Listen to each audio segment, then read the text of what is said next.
Nag-decide akong mag-immigrate sa Canada as international student.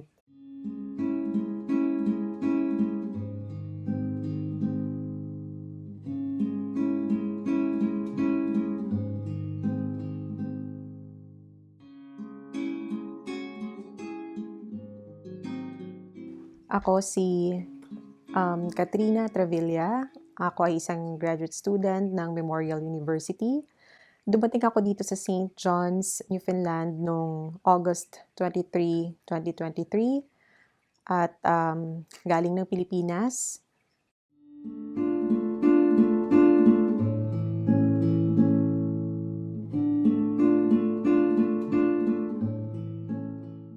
Napatanong din ako sa sarili ko, nasaan ba yung Newfoundland? Kasi it's my first time also to hear that place sa Canada kasi may mga kakilala ako, may mga relatives ako na nasa Canada na. But then, yung usual places, kung nasan sila ay Vancouver, Toronto, and yung Newfoundland, never ko talaga siyang na-encounter na place.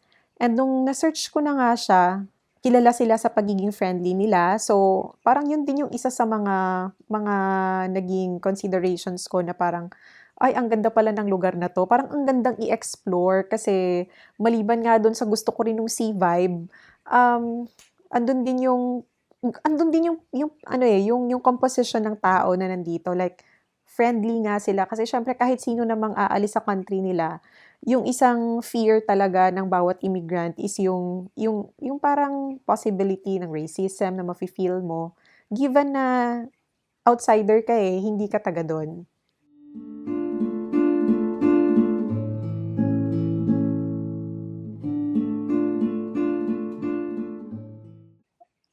Ang dami kong expectations nung pumunta ako ng Canada.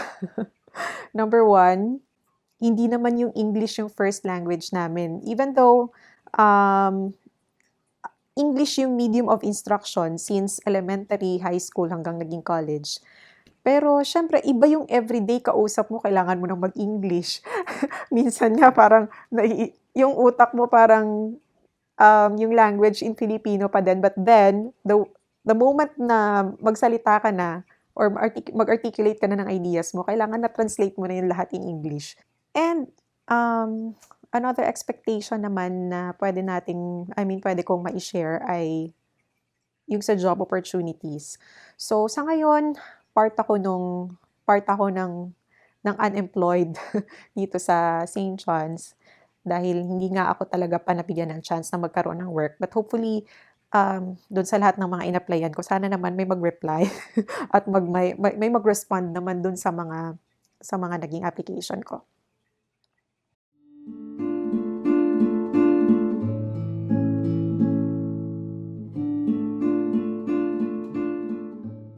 I'm, married na ako ng 5 years. So, naiwan ko yung aking husband sa Pilipinas and of course, yung family ko talaga 'no.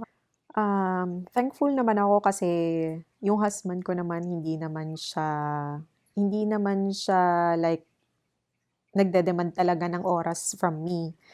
And most of the time, tumatawag lang yun 'pag morning, paggising niya, tapos sa gabi, before siya matutulog, chine-check talaga ako kung nakauwi ka na ba ng bahay, kamusta naman yung class mo, okey naman ba?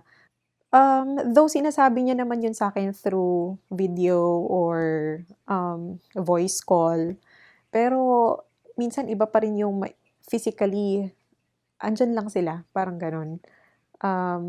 Alam mo yung minsan imbes na yung tao yung kayakap mo, yung unan mo na lang yung kayakap mo.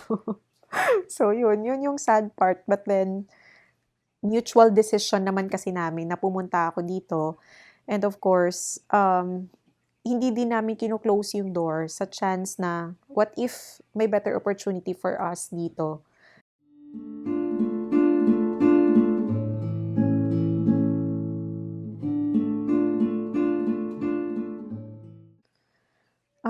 Issues and challenges, ang dami na, ang dami na.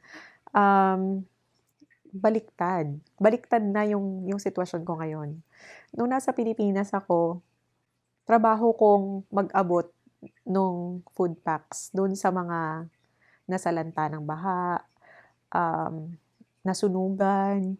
Tapos ngayon nung dumating ako dito, parang nakakaiyak mang isipin pero ako na yung tinutulungan, baliktad na yung sitwasyon ko.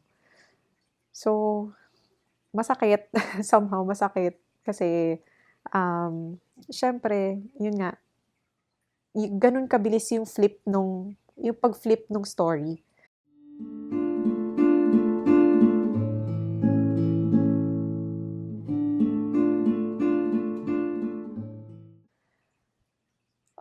Wala pa naman akong concrete plans as of now. Hindi ko pa talaga alam, eh, kung ano yung I mean kung anong anong path ba yung nag-aantay sa'kin after this kasi wala na akong babalikang career sa Pilipinas. Wala na ring ang job opportunities para sa isang 33 years old na unemployed sa Pilipinas masyado ng malabo. Kaya nga ang daming negative reactions actually nung nalaman ng mga friends ko or kahit ng mga office mates ko dun sa Pilipinas na, "Ba't ka pa pupunta ng Canada? May staple job ka na dito." Parang gano'n. Eh, hindi naman guarantee na 'pag nagpunta ka ng Canada, magiging bright ang future mo. Kasi nga, in reality, hindi puro sarap yung buhay dito. I mean, since magsa-start ka ng career mo, mag-uumpisa ka mula dun sa pinakailalim.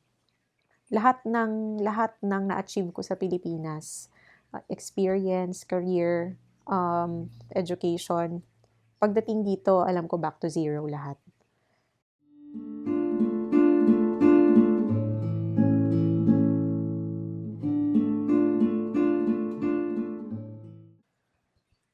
To be a Filipino in Canada,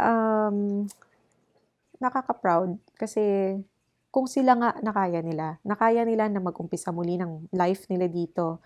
Iniwan kung ano man yung meron na sila sa Pilipinas and talagang, I mean nagtiyaga na mag-umpisa muli from the bottom. Parang nakaka-inspire kasi kung kaya nila, bakit hindi ko kaya? If may opportunity lang for me na maibigay dito sa St. John's or sa Newfoundland, talagang magse-stay ako dito kasi I really love the place. Ang ganda ng lugar ng Newfoundland. Yung serenity ng place, yung simplicity ng buhay. This is a very promising place kasi meron kang time always na mag-reflect na ang ganda ng creation, ang ganda ng sceneries talaga, which is hindi ko ina-imagine na ganito pala kaganda yung Newfoundland.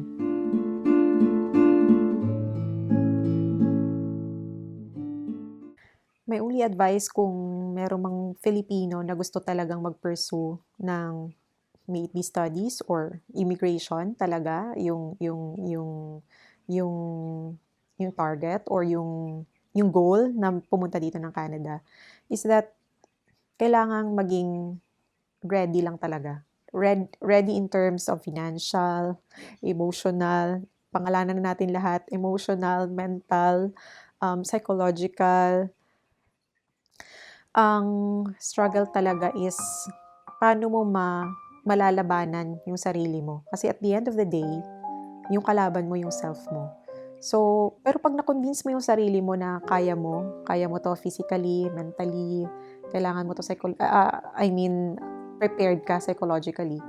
So, yung mga challenges na nag-aantay dito sa Newfoundland, ma-o-overcome mo. Kasi hindi hindi talaga madali. Hindi madaling maging away from home, hindi maging madali na maging away from your family, and most importantly, hindi talaga maging madali na na iwanan yung comfort zone mo.